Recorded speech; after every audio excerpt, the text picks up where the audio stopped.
ॐ नमो भगवते वासुदेवाय। ॐ ज्ञानतिमिरान्धस्य ज्ञानाञ्जनशलाकया चक्षुरुन्मिलितं येन तस्मै श्रीगुरवे नमः। हरे कृष्णा। सब भक्तों का स्वागत है प्रातःकालीन श्रीमद् भागवतम के पाठ में। हम श्रवण कर रहे श्रीमद् भागवतम का छठा स्कंद अध्याय 16वां।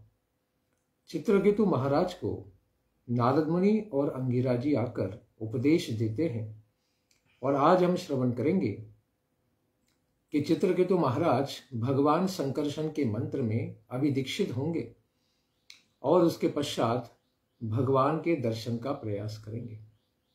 तो मंत्रों में कितनी महान शक्ति होती है, इसको आज हम श्रवण करेंगे। नारद मुनि जी ने राजा चित्रकेतु से कहा कि आपको कौन से भगवान का पूजन करना चाहिए। ओम नमस्तुभ्यं भगवता वासुदेवाय धीमहि प्रद्युम्नाय निरुद्धाय नमः संकर्षणाय च। भगवान जिनका निराकार रूप है ओमकार, ऐसे ओमकार को भी नमस्कार है।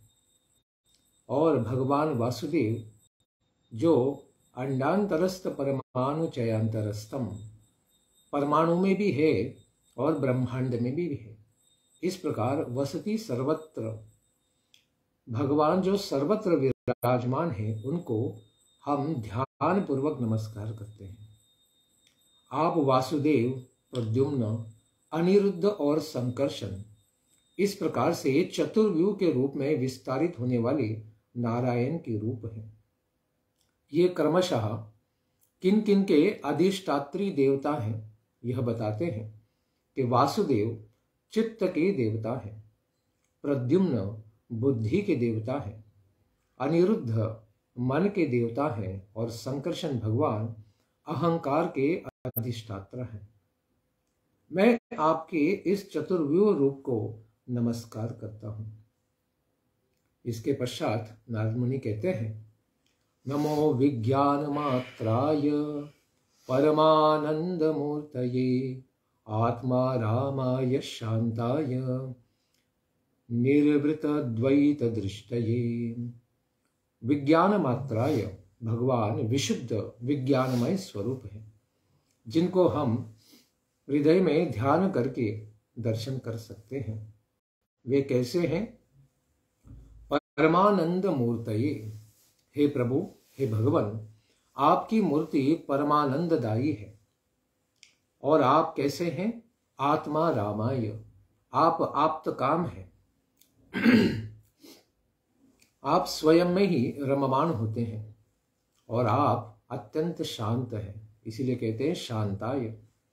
और द्वैत दृष्टये नमः, आप द्वैत यानी भेद बुद्धि हैं ही नहीं, ऐसे भगवान को हम नमस्कार करते हैं, क्योंकि भगवान के लिए तो सब कुछ उनका ही प्रकटीकरण है।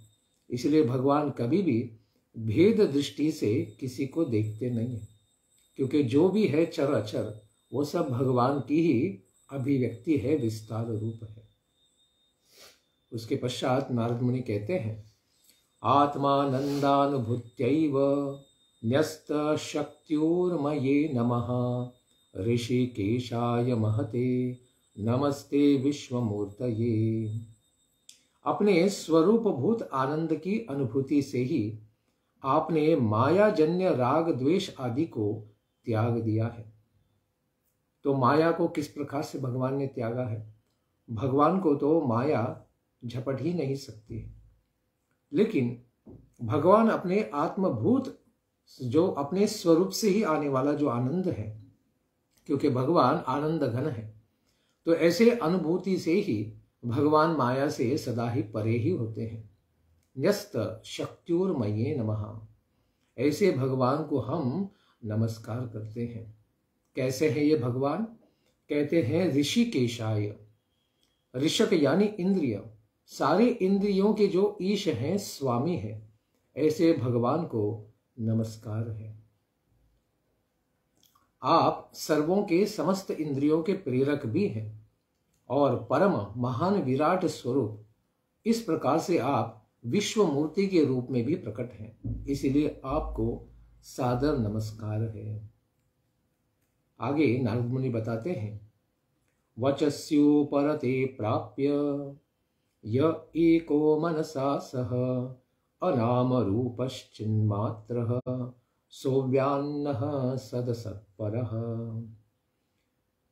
जिस आपका पता लगाने में प्रवृत्त मन तथा वाणी आप तक नहीं पहुंच सकने के कारण बीच से ही लौट आती है। भौतिक मन, इंद्रिया, बुद्धि, इनके द्वारा भगवान ग्राह्य नहीं है, इसलिए उनको अधोक्षज कहा गया है। ऐसे मन और इंद्रिया भगवान तक न पहुंचने के कारण वापस आ जाती है, क्योंकि एक भौतिक स्तर के आगे ये पहुंच ही नहीं सकते हैं। उसके उपरत हो जाने पर नाम और रूप से रहित ज्ञान, मान तथा कार्य एवं कारण से परे जो एकमात्र आप अद्वितीय रूप से प्रकाशित होने वाले हैं, आपको हम सादर नमस्कार करते हैं। ऐसे भगवान सारे भौतिक कार्य, नाम, रूप, गुण इन सब से परे हैं, क्योंकि भगवान के हर एक कार्य आध्यात्मिक ही है। जन्म कर्म चे में दिव्यम एवं यो वेत्ति तत्वतः त्यक्त्वा देहम पुनर्जन्म नैति मामेति सो अर्जुन। भगवान अर्जुन को भी बताते हैं कि मेरे जन्म और कर्म अत्यंत दिव्य है और इनको जानने मात्र से, तत्वतः जानने से व्यक्ति पुनर्जन्म से मुक्त हो जाता है, यानी संसार में पुनः कभी भी लौट कर नहीं आता है। आगे वे कहते हैं, यस्मिन्निदं यतश्चेदं तिष्ठत्यप्येति जायते मृण्मयेष्वीव मृज्जाति तस्मै ते ब्रह्मणे नमः। जिस तरह मृण्मयों में मृत्तिका जाति स्थित रहती है, यानी मिट्टी से बनने वाले घड़े, उनमें मिट्टी तो हमेशा ही होती है, उन सबों में सर्वथा मिट्टी उपस्थित होती है। उसी तरह यह कार्य कारण रूप संपूर्ण जगत जिन भगवान में स्थित है और जिनमें आश्रय लेता है, यानी उन्हीं में लीन होता है तथा उन्हीं से उत्पन्न भी होता है, उन परब्रह्म भगवान स्वरूप को मैं बारंबार नमस्कार करता हूं। सारा यह कार्य रूप जो जगत है उसके कारण भगवान ही है, प्रकृति के भी और जगत के भी कारण भगवान है। ऐसे भगवान को हम, जो उनके कारण हैं, उनकी स्थिति भी रखते हैं और उनका विलय होने के बाद भी सब कुछ भगवान में ही आश्रित हो जाता है, उनको हम नमस्कार करते हैं। यन्न स्पृशन्ति न विदुर मनो बुद्धिन्द्रिया सवः अंतर्बहिश्च विततं यो व्योमवत्तन्नतोऽस्म्यहम्। आकाश के समान भीतर बाहर सर्वत्र व्यापक भी जिस ब्रह्म का स्पर्श मन, बुद्धि और इंद्रिया नहीं कर पाती है और नहीं उन्हें जान पाती है, उसी परब्रह्म भगवान को, परमात्मा को हम नमस्कार करते हैं। न विदु तदहम नतोस्मि। तो इंद्रिया और मन भगवान, चलिए भगवान तो भगवत धाम में है तो उनको हम दर्शन नहीं कर पाते हैं, लेकिन जब भगवान इस संसार में भी आ जाते हैं, परमात्मा रूप में सबके हृदय में प्रकट है, लेकिन फिर भी उनका हम अपने इंद्रिय, मन, बुद्धि के द्वारा दर्शन नहीं कर पाते हैं। ऐसे भगवान परमात्मा को नमस्कार करते हैं। प्रश्न होता है कि यदि ब्रह्म सब वस्तुओं में ओतप्रोत भरा है, अंदर बाहर भरा है, तो फिर उनकी मृत्तिका यानी मिट्टी जाति के समान प्रतीति क्यों नहीं होती है? क्योंकि मिट्टी का हम दर्शन कर सकते हैं और मिट्टी के द्वारा बने हुए घड़ों को भी हम देख सकते हैं। उसकी मन आदि के द्वारा अप्राप्ति कैसे हो गई है, मन के द्वारा क्यों प्राप्त नहीं है, क्यों नहीं जान सकते? तो इसी के ऊपर यहाँ पर कहते हैं कि ब्रह्म यद्यपि आकाश के समान ही व्यापक है, सर्वत्र है, फिर भी प्राण आदि अपनी क्रिया शक्ति के द्वारा स्पर्श नहीं कर पाते हैं और मन आदि अपनी ज्ञान शक्ति के द्वारा उसको नहीं जान पाते हैं, क्योंकि वह अचिंत्य है। उस ब्रह्म को हम नमस्कार करते हैं। आगे वे कहते हैं, देहेन्द्रिय प्राण मनोधियो मे यदंश विद्धः प्रचलन्ति कर्मसु नैवान्यदा लोहमेवा प्रतप्तं स्थानेषु तद्द्रष्टपदेशमेति। जिस तरह आपके चैतन्य अंश से युक्त होकर ही ये सभी देह, भौतिक देह, इंद्रियाएं, मन, प्राण, बुद्धि जागृत तथा स्वप्न अवस्था में अपना अपना कार्य करते रहते हैं, किंतु सुषुप्ति की अवस्था तथा मूर्छा की अवस्था में, बेहोश हो जाने की अवस्था में आपके चैतन्य अंश से युक्त नहीं होने के कारण कार्य नहीं करते हैं। यह ठीक उसी तरह होता है जैसे अग्नि से संतप्त होने पर ही लोहा जलाने का काम करता है, अन्यथा नहीं करता। यानी जब तक हमारी मन और इंद्रियां भगवान की भक्ति में या आध्यात्मिक कार्यों में लगी रहती हैं, तब तो वे आध्यात्मिक बन जाती हैं, उन्हें आध्यात्मिक शक्ति का संस्पर्श हो जाता है। लेकिन जब मन आध्यात्मिक वस्तुओं का चिंतन नहीं करता है तो वह अवश्य ही भौतिक वस्तुओं से प्रभावित हो जाता है।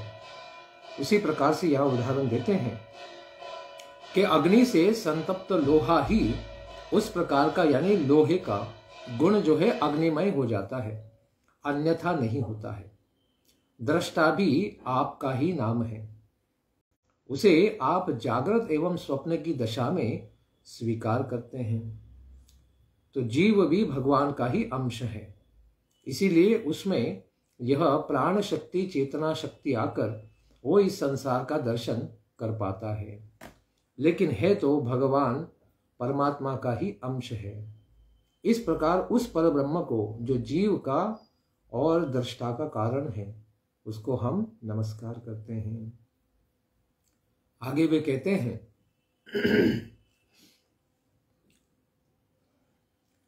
ओम नमो भगवते महापुरुषाय महानुभावाय महाविभूतिपतये सकल सत्वत परिवृडनीकर कर कमल कुंकम लोपलालित चरणारविंद युगल परम परमेष्ठिन नमस्ते। ऐसे ओंकार स्वरूप महाप्रभावशाली महाविभूति पति भगवान महापुरुष को नमस्कार है। श्रेष्ठ भक्तों का समूह अपने कर कमलों की कलियों से आपके दोनों चरण कमलों की सेवा में सदा ही संलग्न रहते हैं। इस प्रकार से भगवान के भक्त हमेशा ही भगवान के चरणों में समर्पित होते हैं। वो फिर हनुमान हो, अर्जुन हो या फिर शबरी हो, सब भगवान के चरणों का ही स्मरण करते हुए सेवा करते रहते हैं। हे प्रभु, आप ही सर्वश्रेष्ठ हैं, इसलिए हम आपको बारंबार नमस्कार करते हैं। इस प्रकार से जब राजा चित्रकेतु के कल्याण के लिए भगवान नारद मुनि उपदेश देते हैं तो सुखदेव गोस्वामी कहते हैं, क्या हुआ? भक्तायैतां प्रपन्नाय विद्याम आदिश्य नारदः यया वंगिरसा साकं धाम स्वायंभुवं प्रभो। हे प्रभो, हे परीक्षित, भले ही परीक्षित यहाँ पर श्रवण करने का कार्य कर रहे हैं और कीर्तन का कार्य सुखदेव गोस्वामी कह रहे हैं, फिर भी भक्ति का यही महिमा है कि हर एक भक्त को प्रभु कहा जाता है। इसीलिए परीक्षित महाराज को यहाँ सुखदेव गोस्वामी हे प्रभु कहते हैं। नारदः प्रपन्नाय भक्ताय, ऐसे शरणागत भक्त जो नारद मुनि के चरणों पर समर्पित थे, ऐसे चित्रकेतु महाराज को इस दिव्य विद्या का विद्याम आदिश्य उपदेश देकर अंगिरसा महर्षि के साथ, यानी अंगिरा मुनि के साथ नारद मुनि अपने पितामह ब्रह्मा जी के लोक में, सत्य लोक में चले गए। इस प्रकार मंत्र में दीक्षा देकर नारद मुनि वहां से अंतर्धान हो गए। चित्रकेतुस्तु विद्यां तां यथा नारद भाषितां धारयामास सप्ताहम् अभक्षः सुसमाहितः। इस प्रकार नारद जी की आज्ञा के अनुसार 1 सप्ताह पर्यंत यानी 7 दिन 7 रात केवल जल पीकर ही यानी पूरी तरह उपवास करके बड़े एकाग्र मन और बुद्धि के साथ चित्रकेतु महाराज ने नारद जी के द्वारा उपदिष्ट विद्या का मंत्रों का अनुष्ठान किया, उनका स्मरण करते हुए जप करते रहे। इस प्रकार बड़ा ध्यान पूर्वक इस विद्या का अनुशीलन उन्होंने किया। ततश्च सप्तरात्रान्ते विद्या धार्यमाणया विद्याधराधिपत्यं स लेभे प्रतिहतं नृप।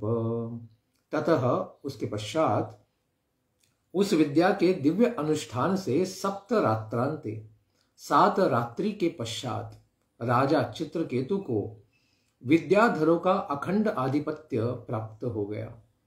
उन्होंने विशेष सिद्धि को प्राप्त किया कि जो विद्याधर लोक होते हैं उन लोकों पर उन्होंने विजय प्राप्त की केवल अपने ध्यान के द्वारा, और वे वहां के अधिपति बनने के पात्र हो गए। ततः कतिपयाहोभिर् विद्ययेद्ध मनोगतिः जगाम देवदेवस्य शेषस्य चरणान्तिकम्। ततः यानी उसके पश्चात और आगे ध्यान करने से कुछ ही दिनों में मन के और शुद्ध हो जाने पर इस प्रकार से वे अत्यंत निर्मल हृदय के महाराज चित्रकेतु बन गए और देवादिदेव संकर्षण महाराज शेष के चरणों के समीप पहुंच गए। चरण अंतिकम, भगवान संकर्षण के चरणों का वे दर्शन के सुपात्र बन गए। किस प्रकार से सुंदर दर्शन वे भगवान संकर्षण देव का प्राप्त करते हैं। मृणाल गौरम क्षितिवास संस्फुरत् किरीट केयूर कटित्र कंकणम प्रसन्न वक्त्रारुणलोचनं वृतं ददर्श सिद्धेश्वर मंडलैः प्रभुम्। राजा चित्रकेतु महाराज ने देखा कि शेष जी संकर्षण भगवान का शरीर कमलनाल के समान अत्यंत गौर वर्ण का था, शुभ्र वर्ण का था। वे नीले रंग का वस्त्र जो अत्यंत सुंदर था उसको धारण किए हुए थे। सिर पर किरीट, भुजाओं में बाजूबंद एवं कलाई में कंगन आदि आभूषण चमक रहे थे। आभूषणों से युक्त वह श्री विग्रह था। उनके नेत्र अरुण वर्ण के समान अत्यंत सुंदर थे और उनका मुख भी बड़ा प्रसन्न था। इस प्रकार के भगवान शेष सिद्धेश्वरों के समूह से सर्वथा घिरे हुए थे और सब लोग उनकी पूजा कर रहे थे। तद्दर्शनध्वस्त समस्त किल्बिषः स्वच्छा मलान्तकरणोऽभ्ययान् मुनिः प्रवृद्ध भक्त्या श्रणया प्रणयाश्रुलोचनः प्ररिष्ट रोमानमदादिपूरुषम्। तद्दर्शन, ऐसे भगवान संकर्षण देव का दर्शन करने से ध्वस्त समस्त किल्बिषः, हृदय में जितने भी कल्मश, पाप और दुख थे, पीड़ाएं थी, वे सब राजा चित्रकेतु महाराज के हृदय से विनष्ट हो गए। स्वच्छा मलांतकरणोऽभ्ययान् मुनिः, उनका अंतःकरण अत्यंत स्वच्छ और निर्मल हो गया। हृदय में भक्ति भावना की मनो बाढ़ ही आ गई और नेत्रों में प्रेम के अश्रु भर कर आ गए। उनके संपूर्ण शरीर में प्रहृष्ट रोमांच पुलकित हो गए। इस तरह भगवान शेष के रूप का मनन करते हुए, ध्यान करते हुए महाराज चित्रकेतु ने शेष भगवान को इस प्रकार से दर्शन करके नमस्कार किया। स उत्तम श्लोक पदाब्ज विष्टरम प्रेमाशुलेशैरुपमेहयन्मुहुः प्रेमोपरुद्धाखिल वर्ण निर्गमो नैवाशकत्तं प्रसमीडितुं चिरम्। प्रेमाश्रुलैशैः, इस प्रकार भगवान के दर्शन से अत्यंत प्रेम उन्माद होने से उनके प्रेमाश्रुओं की बूंद झलक पड़े। राजा चित्रकेतु ने भगवान शेष के चरणों की चौकी को बारंबार उन प्रेमाश्रुओं से भिगो दिया। प्रेमातिरेक के कारण उनके मुख से वाणी ही नहीं निकल पा रही थी। इस तरह के राजा चित्रकेतु देर तक भगवान शेष की स्तुति भी नहीं कर पाए, क्योंकि भगवान के दर्शन से वे इतने स्तंभित भी हुए। उनके चरणों को उन्होंने प्रेमाश्रुओं से धोया भी, और प्रेमातिरेक के कारण कंठ अवरुद्ध होने के कारण काफी समय कुछ बोल भी नहीं पाए। उसके पश्चात क्या हुआ? ततः समाधाय मनो मनीषया बभाष एतत् प्रतिलब्धवागसौ निशम्य सर्वेन्द्रिय बाह्य वर्तनम जगत गुरुम सात्वत शास्त्र विग्रहम। उसके पश्चात बुद्धि के द्वारा मन समाधाय, मन को समाहित करके राजा ने जब शब्दोच्चारण की शक्ति प्राप्त की, क्या भी वो बोल सकते हैं, प्रतिलब्ध वाक, तो अपनी समस्त इंद्रियों की बाह्य विषयों में होने वाली जो बहिर्गत वृत्ति है उसे पूरी तरह रोककर पांचरात्र शास्त्रों में वर्णित विग्रह से संपन्न जगत गुरु भगवान संकर्षण शेष की इस प्रकार से सुंदर स्तुति करते हैं। एतत् बभाषे, पांचरात्र भगवान ने स्वयं ही वर्णन किया है नारद मुनि के कल्याण के लिए। उसी शास्त्र से निम्नांकित प्रकार की स्तुति को यहाँ पर चित्रकेतु महाराज कहते हैं। चित्रकेतुर्वाच अजित जितः सममतिभिः साधुभिर्भवान् जितात्मभिर्भवता विजितास्तेऽपि च भजताम् अकामत्मनां न यः आत्मदोति करुणः। हे अजित, जिन भगवान को कोई कभी पराजित नहीं कर सकता है, ऐसे भगवान अजित को नमस्कार है। हे भगवान, आप जितेंद्रिय हैं, जितात्म भी ही, और जो जितेंद्रिय लोग हैं तथा समदर्शी साधु हैं, ऐसे साधु पुरुषों ने आपको जीत लिया है। संसार में कोई बल से, छल से आपको नहीं जीत सकता है, लेकिन आपकी दिव्य भक्ति के द्वारा ऐसे स्वयं के मन इंद्रियों को निग्रहित करने वाले समदर्शी आपके भक्त आपको हृदय से जीत लेते हैं। और आपने भी अपने दिव्य सौंदर्य से, आदि गुणों से उन लोगों के हृदय को आपने अपने वश में कर लिया है, आपने उनको भी जीत लिया है। ऐसे अकामत्मनाम, निष्काम भाव से जो लोग आपकी उपासना भक्ति साधना करते हैं, उनको आप करुणावशात, अत्यंत प्रेम के कारण, करुणा के कारण आप स्वयं को ही भगवान आत्मदह यानी स्वयं को ही आप दान दे देते हैं। आप भले ही अजित हैं, लेकिन प्रेम से आपको जीता जा सकता है। जिस प्रकार से माता यशोदा आपको अपने प्रेम से जीतती है, या फिर गोपियां भी अपने प्रेम से आपको निष्काम भाव से सेवा करने से सर्वथा जीत जाती हैं, और आप कृपा करके स्वयं को ही प्रेमवशात उनको दान कर देते हैं। ततः विभवः खलु भगवन् जगदुदय स्थिति लयादीनिः विश्व सृजस्तेषां शास्तत्र मृषा स्पर्धन्ते पृथग अभिमत्या। हे भगवान, इस भौतिक संसार की उत्पत्ति, स्थिति और लय ये आपकी लीला विलास मात्र है। इसमें आपको कोई प्रयास नहीं करना पड़ता है, अत्यंत खेल खेल में आप ये सब कर लेते हैं। ऐसे विश्व के निर्माता ब्रह्मा आदि तो केवल आपके अंश के भी अंश मात्र है, अंशांशः। फिर भी अपने को पृथक पृथक जगत कर्ता आदि मानने के कारण आपस में से एक दूसरे से भी वे लोग कभी कभी स्पर्धा करते हैं। जैसे इंद्र आदि देवता हैं, स्वयं को इस संसार का स्वामी या नियंत्रक या भोक्ता मानकर फिर ऐसे भोगों में आसक्त होकर कभी कभी देवताओं में भी स्पर्धा का भाव आ जाता है। लेकिन आप इन सब से सर्वथा परे हैं, इसलिए आपको सादर नमस्कार है। और ऐसी इस प्रकार की जो स्पर्धा है वह आपके लिए तो व्यर्थ ही है, क्योंकि आप राजेश्वर हैं, सारे देवताओं के आप अधिपति हैं। तो इस प्रकार से स्पर्धा से आपका कोई भी संबंध नहीं है।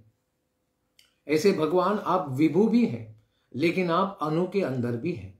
इसीलिए कहते हैं परमाणु परम महतो स्वमाद्य आद्यन्ततन्तरवर्तित्रय विधूरः आदावन्तेऽपि च सत्त्वानां यद्युद्धवं तदेवान्तरलालेपि।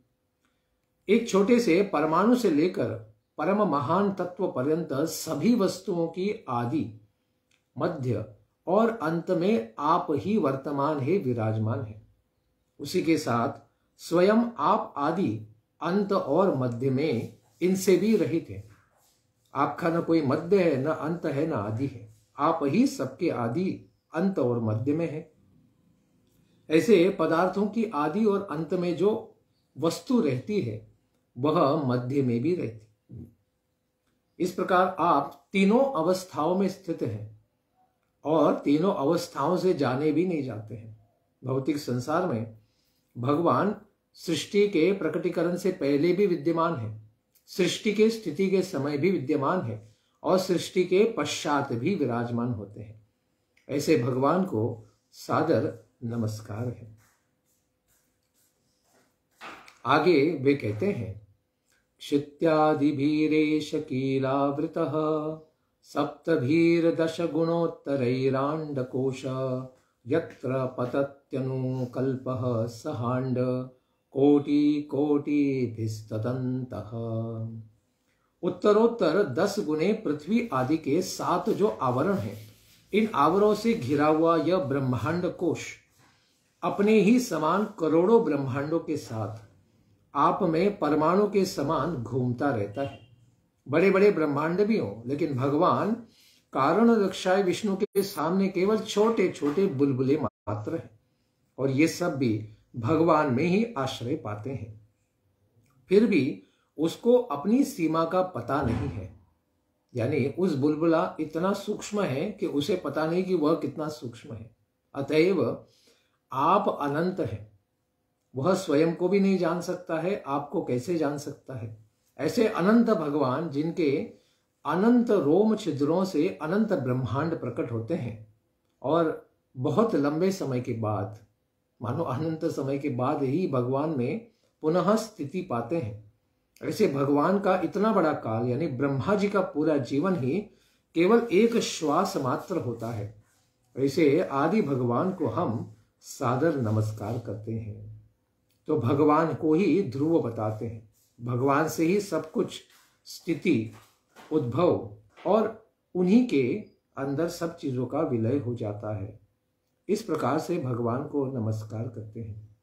संसार के ब्रह्मांड के जो आवरण हैं, एक आवरण दूसरे आवरण से 10 गुना बड़ा होता जाता है, लेकिन इतना बड़ा ब्रह्मांड होने पर भी भगवान के सामने एक बुलबुला मात्र ही है। ऐसे भगवान अनंत को हम नमस्कार करते हैं। आगे कहते हैं कि भौतिक संसार के भोगों की कौन अपेक्षा करता है। विषय तृषो नर पशवो यः उपासते विभूतिर्न परं त्वां तेषामाशीष ईश तदनु विनश्यन्ति यथा राजकूलम।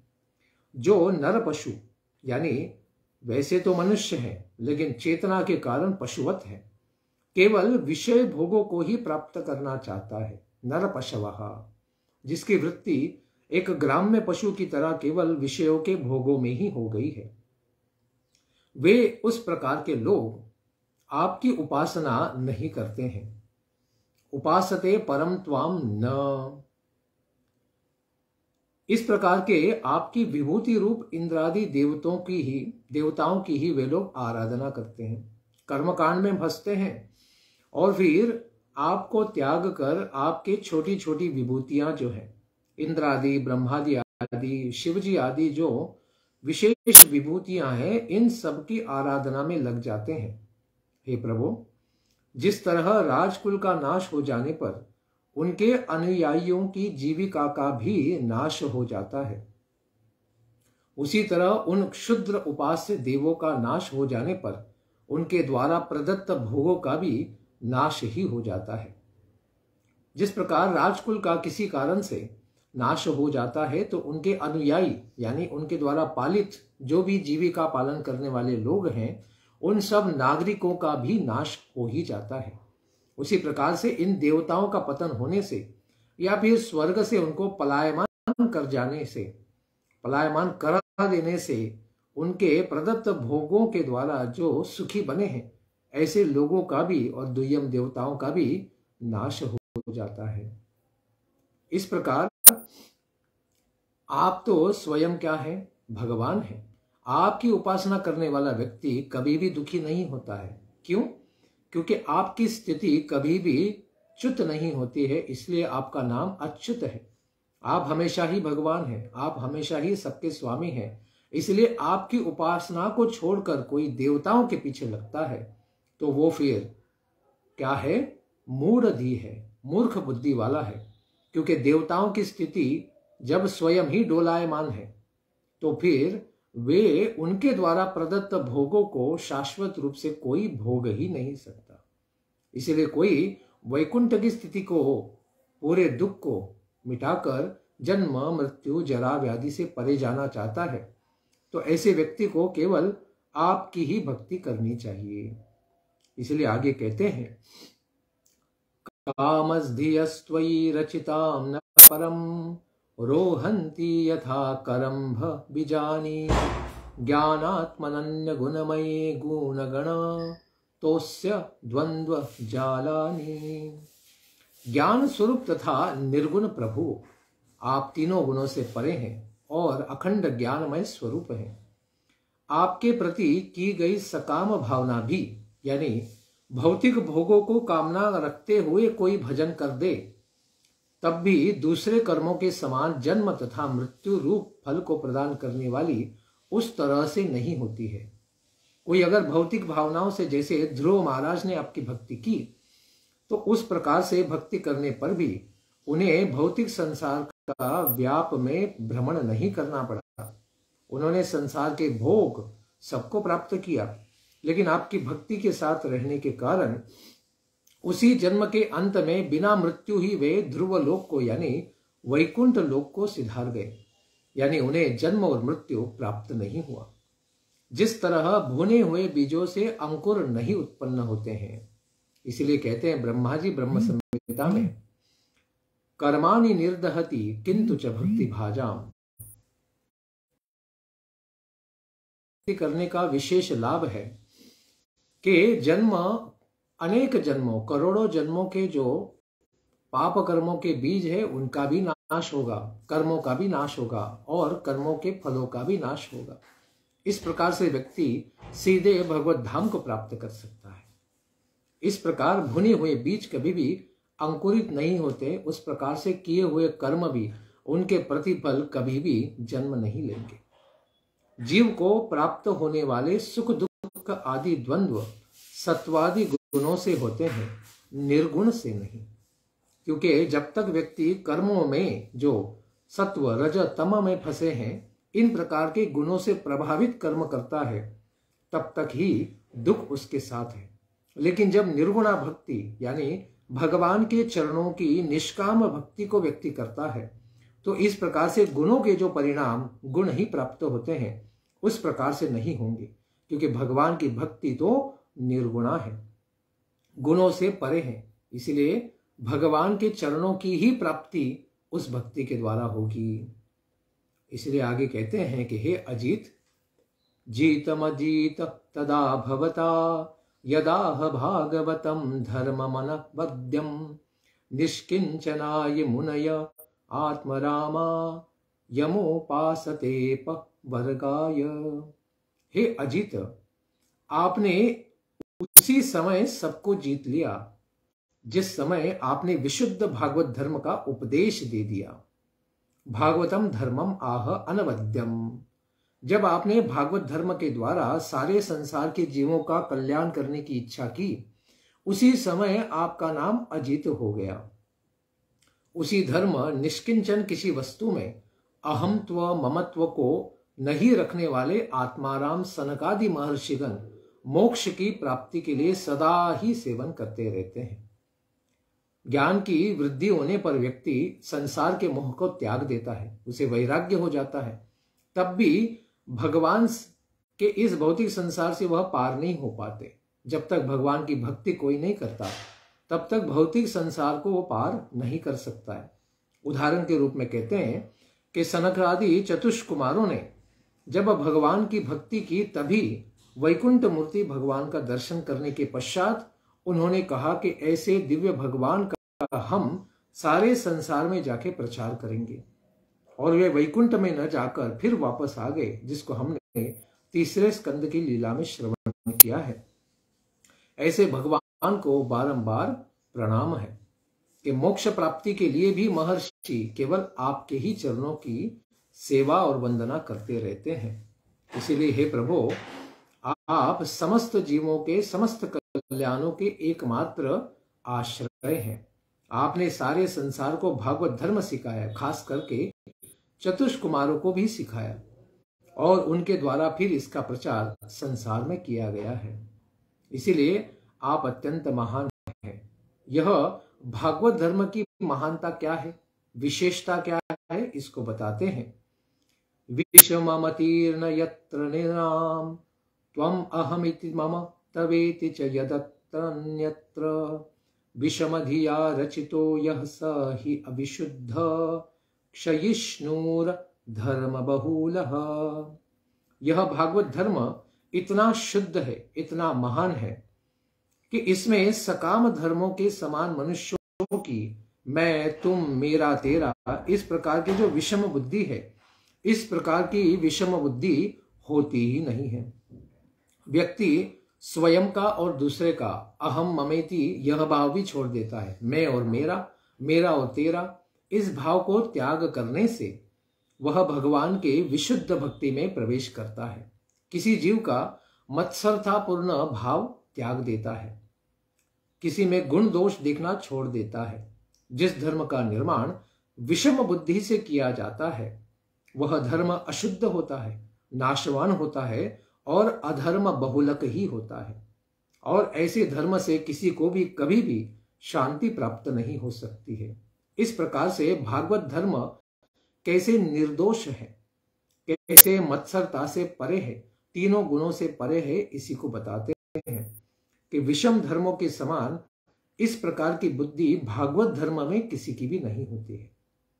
भगवान का नाम जप करने वाला व्यक्ति जैसे वाल्याकोली भी हो, उसने केवल राम नाम के जाप से स्वयं वाल्मीकि ऋषि का पद प्राप्त किया और रामायण की रचना करने का अधिकार भी प्राप्त कर लिया था।